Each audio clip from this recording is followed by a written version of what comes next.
నెల్లూరు జిల్లా కోలగట్ల సమీపంలో ఓ RTC bus బోల్తా పడింది. అనంతపురం నుంచి నెల్లూరు వైపు వస్తున్న ఆర్టీసీ బస్సు ఓ లారీని తప్పించబోయి వేగంగా వెళ్లడంతో రోడ్డు పతిలోకి తిరగబడింది. అయితే ఈ బస్సులో 22 మంది ప్రయాణికులు ఉన్నారు. ఈ ప్రయాణికులంతా సేఫ్ గా ఉన్నారు. కేవలం ముగ్గురికి మాత్రమే స్వల్ప గాయాలయ్యాయి. అందరూ నిద్రలో ఉండడంతో ఈ ప్రమాదం చోటు చేసుకుంది. ఈ క్రమంలో స్వల్ప గాయాలతో బయటపడ్డారు. 22 మంది ప్రయాణికులు సురక్షితం. సంఘటనా స్థలానికి ఎస్ఐ రాజేష్, గంగాధర్, డిఎస్పి వేణుగోపాల్ చేరుకున్నారు. సంఘటనా స్థలాన్ని పరిశీలించారు. సంఘటనా స్థలంలో ఎవరెవరు ఉన్నారన్న విషయంపై ఆరా తీశారు. ఈ ప్రమాదంపై పోలీసులు ఆరా తీస్తున్నారు. ఈ బస్సును బయటికి తీసే ప్రయత్నాలు ప్రారంభించారు. అది అనంతపూర్ టు నెల్లూరు సార్ బండి. అనంతపూర్లో 10 గంటలకు వదులుతుంది.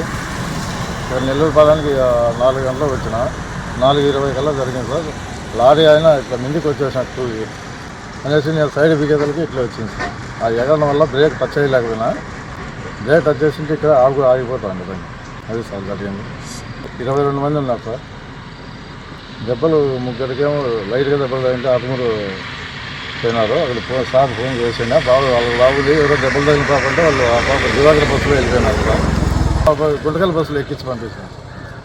4:20, 4:25 అట్లా అయిపోయింది సార్.